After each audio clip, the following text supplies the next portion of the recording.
Literatura, poesia, mais especificamente, a poesia é o nosso tema desse segundo bloco do programa. E o que o publicitário e escritor gaúcho Thiago Ferrari está lançando hoje é o seu segundo livro, Gatos Bravos Morrem pelo Chute, publicação da editora AGE ou AGE? AGE. AGE. O lançamento será a partir das 8 da noite na Livraria Cultura do Bourbon Country, aqui em Porto Alegre. Ele é o nosso convidado para falar deste trabalho e falar um pouco sobre poesia também.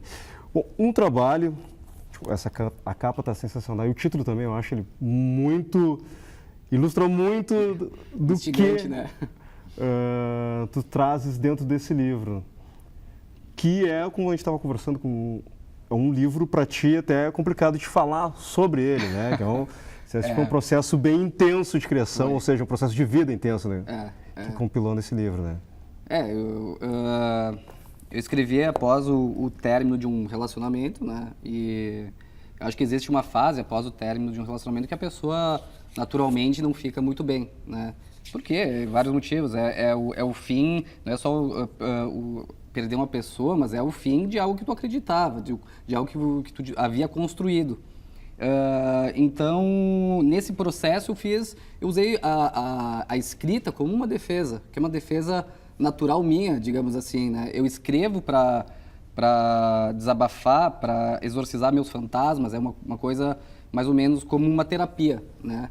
Então, eu acho que foi um pouco isso, assim, foi um processo natural e que quando eu vi havia se tornado um material interessante para lançar um livro. E aqui está ele 3 anos depois, né, de toda essa loucura que aconteceu.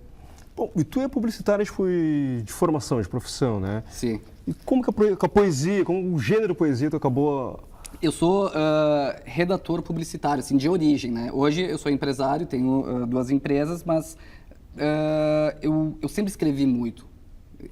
É como uma coisa meio... Antes de eu saber que seria redator publicitário, eu já era redator publicitário, né? Então sempre escrevia e o caminho foi algo natural, que foi para esse lado. Só que eu escrevia sobre tudo, não era só, né, sobre esse lado mais comercial. E, obviamente, eu sempre li muito, né? São as 2 ferramentas que sempre estiveram muito presentes. O que aconteceu é que, em determinado momento, eu percebi, poxa, é legal contar para o mundo, de repente, essas coisas que eu escrevo, né? A minha visão, compartilhar com as pessoas. E começou com um processo de eu passar para alguns amigos, enfim, as pessoas gostavam do que eu escrevia. E disse, pô, quem sabe eu começo a lançar alguma coisa, né? E aí foi acontecendo. Bom, e aí pintou o teu primeiro livro, que foi um universo temático bem interessante, foi... Poemas de Bar, né? Poemas de Bar. Poemas de Bar foi muito legal, assim, né? Ele é totalmente diferente desse. É engraçado que parecem 2 autores diferentes, quem for ler, né? Totalmente diferente. Ele é muito leve. O Poemas de Bar, ele é muito leve, né? São poemas que brincam com esse universo do bar, da noite, né?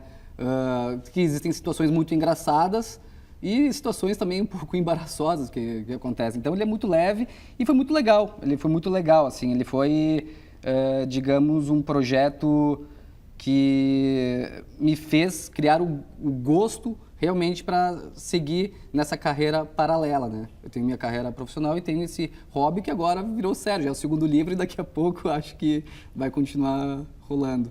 Bom, tu mesmo cita que esse processo do primeiro livro foi importante para tu chegar a esse segundo, né? Porque agora tu vem com ele mais lapidado, diz que esse livro tem muito mais penso do que o livro anterior, né? Eu acho que no primeiro livro, talvez pela idade, eu tinha uma intenção que era mais ou menos o seguinte, eu queria parecer alguém melhor do que eu sou.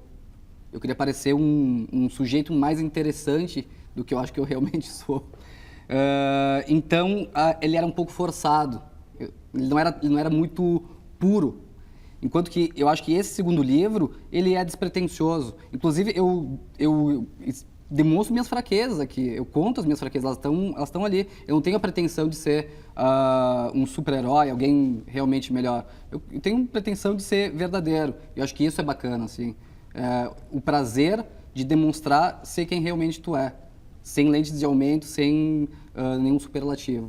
Sem filtros também. Sem filtros, E eu acho que é nesse ponto que acaba pegando as pessoas, né? Como tu te expõe, tu encontra pessoas que se identificam contigo. E como é que tem sido esse processo? Tem sido muito legal, assim, porque eu não tinha certeza se eu ia escrever, se eu ia lançar ele. Eu tinha uma certa vergonha, assim, não era uma certa medo, talvez, o que as pessoas vão pensar, e ficava naquela situação, porque eu tô escrachando totalmente, né? E aí eu percebi que eu passei para 2 amigos, em específico, né? O primeiro é quem faz a introdução, e ele começou, eu passei para ele ler, ele começou a me falar coisas muito interessantes que ele tinha sido tocado, que ele tinha até chorado lendo, e disse, poxa, que maravilha. Com as coisas que ele me disse, ó, eu quero que tu faça a introdução do livro, eu quero que tu faça o prefácio. O segundo amigo, ele é quem fez a capa. E aí, passando para ele, ele falou a seguinte frase, né, que para mim é um elogio. Ele disse, ó, eu fiquei mal quando eu li, aquilo me mexeu muito comigo, fiquei tocado, e eu sonhei a noite inteira com minha ex-mulher. Aí eu pensei, pô, legal, acho que assim, tem um material legal, um material emocionante, tocante, e eu vou lançar. Eu vou lançar, independente do que os outros pensarem, porque também nunca me preocupei tanto. Vamos lá, vamos tocar ficha. Tem uma questão de atenção, eu queria saber com relação, tipo, tu tem uma questão visual também importante, parece, nos teus poemas, né, a estrutura deles, e o livro está dividido em capítulos. Como é que tu agrupa essas poesias nesses capítulos? Os capítulos? Foi o seguinte, acho que foi... Quando eu escrevi, teve um processo que foi o seguinte, eu escrevia, eu não sabia que era poesia. Eu simplesmente escrevia, eu ligava o computador e começava a desabafar e largar as coisas ali. Eu acho que, sinceramente, quando eu terminei, eu teria o conteúdo para uns 3 livros, de tanta coisa que tinha. E eu comecei a limpar aquilo. Então, de textos gigantes, eu tirava partes e via, pô, isso aqui pode ser um poema. E foi mais ou menos nesse sentido. E nessa sequência que eu tinha, né, durante o tempo, eu percebi que eram as fases que eu tinha passado nesse período em que eu estive recluso, né? Então, tem aquela fase da dor, a fase da aceitação e a fase, digamos, de voltar a ter um certo otimismo em relação a, pô, são coisas da vida que acontecem, ok, vamos seguir em frente, vamos, né, relaxar e a vida continua. Eu tenho algumas passagens de observação do cotidiano que eu achei que são as partes mais bem interessantes, assim, que são coisas que essa poética do cotidiano é muito bacana, assim, eu acho muito interessante. Bom, então vamos aqui repassar o serviço aqui. Thiago Ferrari, com Gatos Bravos Morrem pelo Chute, hoje, 20 horas. Amanhã. Então, amanhã. Na quinta-feira, é isso? Quinta-feira, 20 horas, no Bourbon Country, na Avenida Túlio de Rose, a partir das 20 horas, também pode aproveitar para adquirir o livro. Obrigado, Thiago, pela presença aí. Espero que exorcizou, lançado o livro. Acabou, lancei, terminou essa história, agora vamos partir para outra. Quem sabe um próximo livro também seja inspirado a partir das próximas aventuras pessoais aí, certo? Isso aí. Bom, a edição desta quarta-feira do Estação Cultura fica por aqui e a gente deixa você com um pouco da música da família Sarará, que faz show hoje às 9 horas da noite no Teatro Renascença. Tchau e até a próxima edição.